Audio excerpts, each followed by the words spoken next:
요한계시록 13장 15절 저가 권세를 받아 그 짐승의 우상에게 생기를 주어 그 짐승의 우상으로 말하게 하고 그 짐승의 우상에게 경배하지 아니하는 자는 몇이든지 다 죽이게 하더라. 저가 모든 자 곧 작은 자나 큰 자나 부자나 빈궁한 자나 자유한 자나 종들로 그 오른손이나 이마에 표를 받게 하고 누구든지 이 표를 가진 자 외에는 매매를 못하게 하니 이 표는 곧 짐승의 이름이나 그 이름의 수라. 지혜가 여기 있으니 총명 있는 자는 그 짐승의 수를 세어보라. 그 수는 사람의 수니 666이니라. 지난번에 666이라는 숫자가 갖는 의미를 제가 여러 각도로 확인을 했습니다. 오늘 확인하려는 것은 이런 짐승의 수로 지목된 또는 그 상징된 적그리스도라는 인물과 그 표현에 관한 뜻을 좀 짚고 넘어가려고 합니다. 데살로니가 후서 2장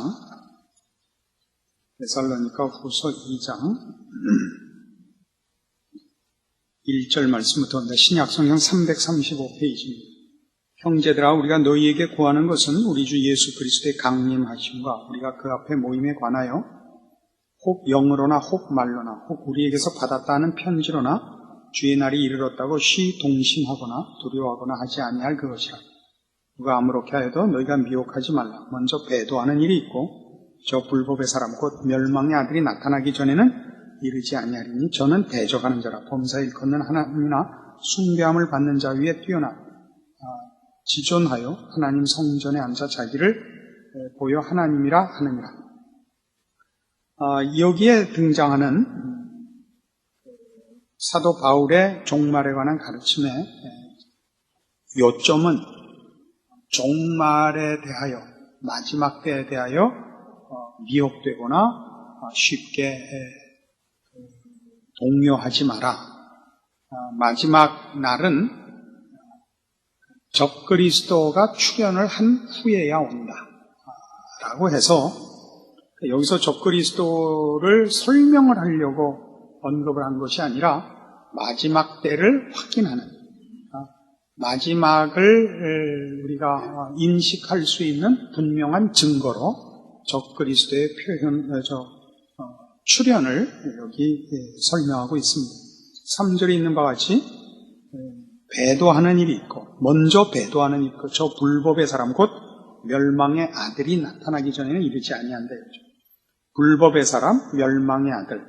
그리고 이 적그리스도가 나타나서 하는 일은 배도하는 일을 주도하는 것이죠. 그런데 이 같은 여기는 이제 구체적으로 적그리스도라고 표현을 안 했습니다만 요한일서 2장에 가면 이제 우리가 보통 쓰는 표현이 거기 드디어 등장을 합니다.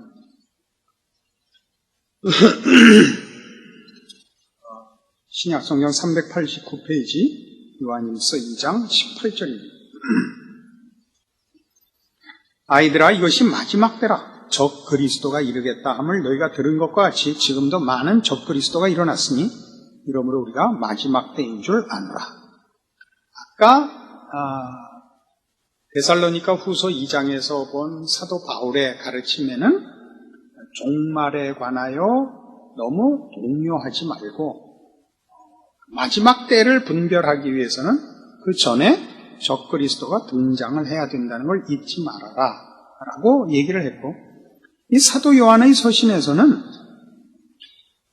적그리스도가 이미 일어났다. 그래서 이미 우리가 지금이 마지막 때인 줄로 안다. 이렇게 지금 쓰고 있습니다.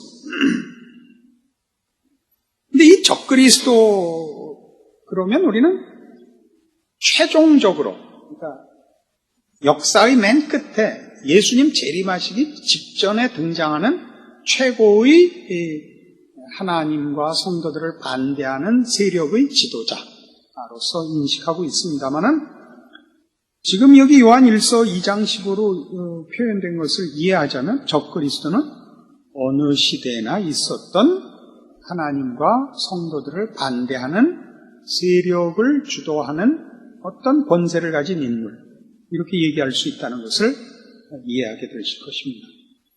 여기 지금도 많은 적그리스도가 일어났다, 이렇게 표현하고 있는 걸로 봐서, 물론 적그리스도라는 표현은 맨 마지막에 나타날 전무후무한 어떤 한 인격으로 최후에 하나님과 성도들을 반대하여 일어날 것입니다. 누굴지 모르죠. 우리는 지금 짐작할 수 없습니다. 그렇게 일어난다는 걸 알고 있습니다. 그러나 같은 일, 같은 목적, 같은 정신을 가진 인격이, 그런 존재가 어느 시대에나 늘 일어나서 하나님의 뜻을 방해하며 성도들을 핍박한다 하는 것을 여기 가르치고 있습니다. 더더욱 여기서 말하는 적그리스도는 뒤에 이렇게 표현되어 있습니다. 21절, 내가 너희에게 쓴 것은 너희가 진리를 알지 못함을 인함이 아니라 너희가 알물 인하며 또 모든 거짓은 진리에서 나지 않음을 인함이니라. 거짓말하는 자가 누구냐? 예수께서 그리스도이심을 부인하는 자가 아니며 아버지와 아들을 부인하는 그가 적그리스도니 아들을 부인하는 자에게는 또한 아버지가 없으되 아들을 시인하는 자에게는 아버지도 있느니라. 이게 이제 이 요한 사도가 이 서신서를 썼을 당시 초대교회의 기독교 공동체에서 신앙을 오도하는 최고의 사상은, 이단 사상은 영지주의였습니다. 영지주의, 노스티시즘이라고 하죠. 그리스 철학 사상인 이 영지주의는 말하자면 육체와 영혼을 이분화해서 육체는 이제 썩어질 것이고 부정적이고 나쁜 것이고 정신이 옳고 깨끗하고 귀한 것이라 해서 구원은 이 육체에 속박되어 있는 영혼이 육체를 벗어나는 것을 구원으로 보고, 그런 측면에서 우리가 고린도 전서에 보면 영지주의에 관한 사도 바울의 싸움이 거기도 나옵니다. 내 정신이 죄를 짓지 않고 육체가 지은 죄는 죄가 아니라 하는 식의 이분화된 개인의 존재를 이분화시킨 이런 영지주의들이 이때 판을 쳤습니다. 그래서 예수님도 육신을 입고 온 이가 어떻게 신일 수 있느냐 하는 반대와 또 다른 변형으로는 신이 육체를 잠깐 빌린 것이지 예수님 자신이 영육간에 다 하나님이셨던 존재라는 것을 부인하는 일이 이때 아주 큰 이단이었습니다. 그래서 지금 말하는 22절에 거짓말하는 자가 누구뇨? 예수께서 그리스도이심을 부인하는 자가 아니뇨, 이겁니다. 아버지와 아들을 부인하는 그가 적그리스도입니다. 성부 하나님, 성자 하나님을 부인하면 적그리스도죠. 그러나 여기서의 초점은 이 예수께서 육체로 오신 것을 부인하는 바람에 그 아들을 부인하면 결국 아버지도 부인하는 게 된다. 그게 23절입니다. 아들을 부인하는 자에게는 또한 아버지가 없으되 아들을 시인하는 자에게는 아버지도 있느니라 라는 23절이 거의 등장한 이유입니다. 그래서 지금 여기서의 적그리스도는 누구냐면 예수 그리스도께서 육체로 오신 것을 부인하는 자들입니다. 성자 하나님께서 육체로 오신 것을 부인한다 이렇게 얘기하면 그렇게 실감이 안 나겠습니다만은 이렇게 얘기하면 되죠. 예수님은 분명히 인간으로 오셨습니다. 그러나 그분은 하나님이셨습니다. 이걸 부인하면 이단인 것입니다. 예수님이 성자 하나님이라는 것을 부인하지 않잖아요, 우리는 다. 예수님이라고 할 때는 육신을 입고 오신 우리 성자 하나님에 대한 이름입니다. 그 예수님이 성자 하나님, 제2위이신 하나님이시라는 걸 우리는 믿습니다. 그러나 이 시대에는 그러지 않았다고. 이걸 뭐라 그런다고요? 이런 자들을 적그리스도라 그랬다고요. 그러니까 이때 영지주의자들은 많았거든요. 그들을 다 말하자면 적그리스도라 그랬다고요. 요한일서 4장에 가보세요. 이렇게 더 확인이 돼요. 4장 1절. 사랑하는 자들아, 영을 다 믿지 말고 오직 영들이 하나님께 속하였나 시험하라. 많은 거짓 선지자가 세상에 나왔음이니라. 하나님의 영은 이것으로 알지니 곧 예수 그리스도께서 육체로 오신 것을 시인하는 영마다 하나님께 속한 것이요 예수를 시인하지 아니하는 영마다 하나님께 속한 것이 아니니 이것이 곧 적그리스도의 영이니라. 우리가 한 말을 너희가 들었거니와 이제 벌써 세상에 있느니라. 이게 더 분명해졌죠. 예수 그리스도께서, 그러니까 하나님이 육체로 오신 것을 믿느냐 안 믿느냐 합니다. 그러면 아까 요한일서 2장은 뭐냐면 그렇게 말하는 자들, 개인 인격들을 적그리스도들이라, 많은 적그리스도가 이미 일어났느니라 라고 했는데, 지금 요한일서 4장 얘기는 뭐냐면 그런 인격 말고 개인 말고 그런 사상도 적그리스도라고 명명하고 있단 말이에요. 그런 사상, 이단 사상도 적그리스도의 영이니라. 이렇게 해서 적그리스도라는 단어 속에 갖는, 물론 궁극적으로 최후의 역사의 맨 마지막에 멸망을 자초하는 악한 무리를 이끄는 대표자로서의 한 인격이 나타날 것을 성경의 예언으로 우리가 알고 있습니다. 그러나 이 인격 전에는 없는 것 같이 굴지 말라 이거죠. 그 전에도 같은 사상을 가지고 하나님의 나라와 하나님의 백성들을 반대하는 자들과 그런 사상이 세상에는 늘 있어 온단 말이죠. 그러니까 깊이 간 거예요. 벌써 한 두 수 앞서 나간 거예요. 그러니까 그래서 이거는 이제 이거하고 달라요. 마태복음 24장 24절에 보면 23절부터 봐요. 그때 사람이 너희에게 말하되 보라 그리스도가 여기 있다. 혹 저기 있다 해도 믿지 말라.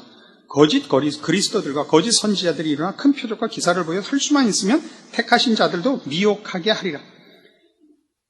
거짓 그리스도와 적 그리스도는 다릅니다. 거짓 그리스도들은 미혹해 하는 것이 주 임무고, 성경에서 적 그리스도라는 건 반대 세력입니다.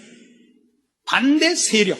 힘으로 하나님과 그의 백성들을 반대하는 자를 적 그리스도라고 하죠. 그러나 이 둘은 같이 일하죠. 둘은 같이 일해서 적 그리스도가 힘으로 하나님의 나라와 그의 백성들을 반대한다면, 거짓 그리스도는 이제 미혹해 하여 정당한 길에서 벗어나게 할 것입니다. 이것은 우리가 언제쯤 적그리스도가 출현하느냐에 관심을 가질 이유가 없다는 얘기를 하려고 이렇게 길게 얘기하는 겁니다. 적그리스도가 나타났을 때, 이거랑 똑같죠. 학교 다니는 학생들 언제 시험인가 날짜 알려고 교무실에 들어가서 해갖고 언제래 뭐 언제일 거야 이거 꼽고 있으면 병신이죠. 안 그래요? 공부하고 있으면 되는 거 아니에요? 공부하고 있으면. 언제나 공부를 반대하는 거는 사방에 널려 있잖아요. 그래요? 안 그래요? 모르죠? 공부를 하도 열심히 해봐서 공부 말고 딴 게 있다고. 신앙생활이라는 것은 결국 내가 어느 시대에 살면 편안하고 어느 시대에 살면 더 어렵다는 없다는 얘기죠. 그러니까 성경의 적그리스도 얘기를 통해서 우리에게 밝히는 것은 세상은 우리를 미혹하거나 속이거나 힘으로 반대해서 신앙생활 못하게 하려는 것들로 꽉 차 있다 이 얘기입니다. 그래서 신앙은 뭘로 요구되느냐 하면 언제나 신앙의 승리는 순교로 되어 있잖아요. 죽도록 충성하라라 말이에요. 순교란 뭐예요? 우리가 가지는 신앙의 내용과 목표가 좌절되는 거죠. 나에게서 좌절된다는 뜻이 아니라 나에서 좌절되면 내가 신앙에 지는 거요, 배도하는 거요, 실패하는 거고, 그런 의미가 아니라 내가 가진 신앙의 정당한 행사와 충성과 그 인내가 열매를 못 보고 보상을 못 보고 세상의 힘에 의해서 끊기는 거죠. 추진이, 실행이 결과까지 가지 못하고 끊어지는 것이 순교지요. 이건 어느 시대나 이 외의 방법이 없다는 얘기입니다. 우리가 중세시대를 경험했잖아요. 기독교가 세상의 권세보다 더 크고 세상의 행정보다 종교 행정이 위에 있었던 때에도 그때도 신앙은 보호받지 못하고 언제나 거스리는 속에서 신앙을 지킬 수밖에 없었다고요. 교권이라는 이름 속에서의 잘못된 억압과 무지와 혼동 속에 있었죠. 오죽하면 때를 암흑시대라 그랬겠어요. 그래서 우리는 이렇게 이 적그리스도라는 마지막에 등장할 하나님과 그의 나라와 백성들을 반대할 큰 세력을 주도하는 인격의 출현에 대한 성경의 예언으로부터 이러한 사상과 세력과 활동이 어느 시대 어느 장소에 있다는 것을 확인하여 우리의 신앙을 순교로 끌고 갈 수밖에 없다. 그래서 이렇게 몇 가지로 정리를 해야 됩니다. 신앙생활은 현실에서는, 이 세상에서는 좌절로 끝난다. 새겨 들읍시다. 신앙이라는 것이 이 세상 속에서 확인이 되고 상을 받아 보통은 가짜입니다. 가짜라는 말 말고 뭐라 해요? 보통은 뭔가 잘못된 겁니다. 우리 대표적으로 이렇게 얘기합시다. 한국 교회에 무슨 유명한 교회 훌륭한 목사, 소위 그렇게 평하는 그런 일들을 누가 도대체 심사를 한 겁니까? 일간지에, 국민일보에 나오면 그건 조금 값이 떨어지죠. 그건 같은 끼리 내는 거니까. 그러나 조선일보나 동아일보에 났다. 그러면 얘기가 다르죠. 조선일보에서, 동아일보에서 그 사람들이 무슨 천사장, 무슨 차관보라도 돼요. 개뿔도 아니라고요. 그들이 보는 눈은 세상적인 시각에서의 성공의 기준이죠.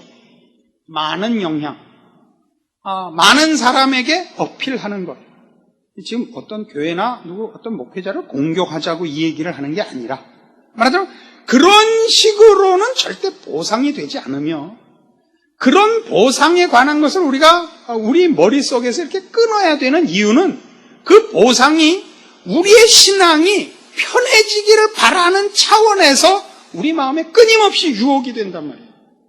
이 세상이 알아주고 박수 쳐주고 인정해 주는 것으로 우리의 신앙이 세상에 용납이 됐으면 좋겠는 거예요.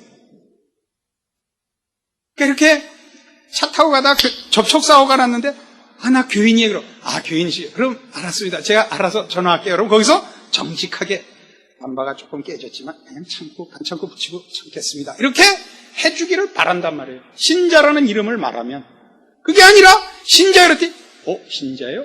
그 다음날 새 차로 바꿔야겠습니다. 억울하면 제 차 가져가시고 새 차값 주십시오. 이렇게 덤터기를 쓴단 말이에요. 그래 안 그래요? 그래서 우리 교회는 지혜롭게도 남포교회라는 무슨 스티커나 무슨 물고기 표시를 안 달기로 돼 있잖아요. 왜? 너무 불이익이 많으니까. 깊은 수일기 속에서 나온 지혜가 아니겠습니까?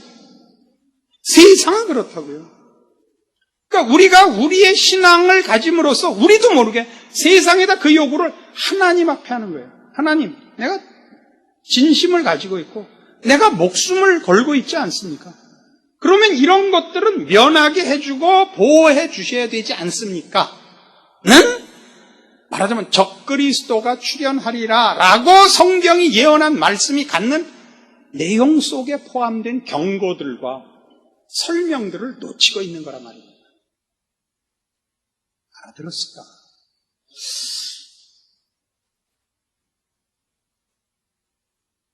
그런 차원에서 순교라는 것은 우리가 그럼에도 불구하고 신앙을 유지해야 된다는 것이죠. 거기 이제 진정한 순교의 의미가 등장을 하죠. 내가 아는 것을 세상이 모른다. 세상에서 내가 추구하고 목적하는 것이 보상을 받거나 그것이 열매가 나타나지 않는다. 그러나 나는 그 길을 간다. 그게 순교죠. 그러니까 여러분들이 신앙생활을 해보면 굉장히 미묘한 문제라서 하기가 좀 어려운데요. 해봅시다. 이번에 우리 권사투표를 했는데 적지 않은 분들이 조용하게 신앙생활을 하고 아무 말을 안 했더니 몰라주고 뽑아주지 않더라 라는 섭섭함을 표시하셨습니다. 그게 순교입니다. 그게 순교입니다. 그래서 어떻게 하시겠습니까? 섭섭해서 이제부터는 광고는 하시겠습니까? 아니면 교회를 바꾸시겠습니까? 그러면 지는 거라고요. 뭐가 순교인데? 같이 해서 나는 가만히 있어서 대접 못 받고 저 왼수는 날뛰어서 대접받고 내비두니까 날뛴 대접을 받은 거예요. 그건 그 사람과 하나님과의 문제예요. 그것 때문에 내가 흔들리면 아무도 순교 못하죠. 아무도 순교 못하죠. 보기보다 우리 인생의 훨씬 여러 정황에서 이 일을 만납니다. 이 순교라는 문제를. 우린 이 신앙생활을 견뎌내지 못하는 거예요. 우리는 다 남이 하는 거 보고 있지 자기가 죽는 일은 안 해요. 그러니까 가만히 있고 신앙생활해서 섭섭해지지 않는 유일한 방법은 뭐예요? 떠들어서는 우리 교회에서 욕먹으니까 가만히 있고 신앙생활도 안 하면 안 섭섭하죠. 월세 받아도. 그렇게 된 거 아닐까요? 눈길을 피하는 분들은 이 유혹은 많습니다. 이 유혹은 많습니다. 정당한 신앙생활하는 거 어렵습니다. 그러니까 안 하죠. 안 하는 대신 가만히 있죠. 그래서 사람들이 훌륭한 사람인 줄로 알고 그래서 2배로 기쁨이 커지죠. 꽝인데 사실은 꽝이죠. 고민하는 게 낫죠. 이렇게 하면 보상을 받는 줄로 알고 했다가 섭섭함을 당하고 우여곡절을 겪고 시험을 겪고 이렇게 가야 정상적인 겁니다. 안 하죠. 안 하죠. 이게 참 나쁜 겁니다. 제일 나쁜 건데 여러분이 하고 있습니다. 다 그럴듯한 표정을 짓고 있어서 잘 모르겠는데 그래서 우리는 무엇을 하느냐? 내가 가진 참다운 신앙 이 순교를 각오하고 해야 되고 순교라는 방법 이외의 방법이 없기 때문에 그것은 곧 내가 아무리 진지하게 한다고 해서 내가 아무리 참다운 하나님의 종이라 할지라도 증인이라 할지라도 세상이 바뀐다는 뜻은 아니다를 합니다. 우리 모두가 힘을 합치고 뜻을 다하고 정말 진지무쌍하고 정직하고 100점짜리 신앙생활을 한다고 해서 세상이 뒤집어지지는 않습니다. 세상은 자기 멸망의 길을 힘차게 달려갈 것이요. 결국 글로 곤두박질할 것입니다. 왜요? 적그리스도가 나타나고 배도하는 일이 나타나는 것으로 그래서 심판으로 끝날 것이니까. 그래서 어떻게 할 거예요? 세상이 곤두박질하고 세상이 멸망의 길로 가니까 어떻게 할 거예요? 그러니까 영원한 나라를 준비하려는 거 아니에요. 근데 여러분 다 놀래요. 아이고 어쩌나. 세상이 망한다는데 망하기 전에 이번 여름에 나온 영화는 다 봐야지. 뜻밖의 곳에서 우리는 우리의 신앙들이 기초가 호술하다는 것을 만납니다. 세상은 자기 길을 갈 것입니다. 여러분 하나 혹은 10사람, 100사람, 10,000사람에 의해서 세상이 바뀌지 않습니다. 그러나 하나님은 보이지 않는 속에서 하나님의 나라를 확장하시며 하나님의 뜻을 이루실 것입니다. 겉으로 나타나는 세상의 형편은 언제나 저 악한 세력이 주도권을 잡고 있는 것 같고 이기는 것 같도록 되어 있습니다. 성도들의 승리는 언제 나타납니까? 예수님 다시 오셔서 저 원수들을 다 심판한 후에 영원한 나라에서야 나타납니다. 어떻게 심고 어떻게 뿌리고 어떻게 그 결과를 우리 것으로 만듭니까? 순교해서입니다. 순교해서. 지금 우리의 인생을 신앙의 현실을 신자로서 사셔야 됩니다. 그것이 씨를 심는 것이요, 순교하는 것입니다. 세상이 알아주지 않으며 세상이 바뀌지도 않으며 우리가 가진 진지함과 옳음과 목숨을 건 열심들이 방해를 받고 실패하는 것처럼 보이는 보잘것없는 힘없는 아무도 도와주지 않는 신자로서의 우리의 몸부림과 목숨을 건 이 장렬한 하루하루의 신앙의 연속이 아무 눈에도 띄지 않습니다. 그 길을 가셔야 됩니다. 그것이 신앙입니다. 우리에게 주어진 인생이요, 신자된 도리요, 책임이요, 승리의 유일한 길입니다.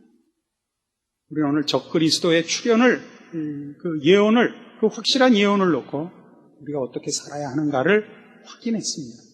여러분들로 하여금 저 뒷날 마지막 때를 바라보되 오늘을 어떻게 살아야 하는가로 그 마지막 때가 이해되어 있도록 하기 위해서 이렇게 말씀을 드립니다. 그때만을 바라보고 오늘을 날짜만 흘리는 미련한 자신의 책임을 외면한 자기도 모르게 흘려보낸 생각 없이 시간에 떠밀려가는 일이 없는 하나님의 참다운 신자로서의 승리와 각성과 깨어있음, 성경이 그토록 말하는 깨어있음을 촉구하는 바입니다. 기도하십시다. 하나님 아버지 은혜를 감사합니다. 하나님께서 우리의 영원한 아버지가 되시며 하나님이 되시며 구원자가 되시며 상급이 되사 우리의 인생을 주의 이름 아래 묶어놓으셨습니다. 세상은 우리를 삼키려 하며 우리를 반대하며 우리를 해하려 하지만 하나님의 간섭하시는 손길에서 우리를 해할 자 없고 뺏을 자 없는 것을 고백합니다. 그러므로 오늘을 주 앞에 충성하게 하옵소서. 그러므로 오늘 하루를 귀히 살게 하시옵소서. 그러므로 세상에 타협하자 그러지 말고 하나님의 자녀로서 목숨을 건 순교의 길을 걷게 하옵소서. 그래서 깨어있고 근신하고 각성하고 주의 말씀을 늘 묵상하여 그 뜻을 따라 사는 우리의 인생이 되게 하여 주시옵소서. 예수님 이름으로 기도합니다. 아멘.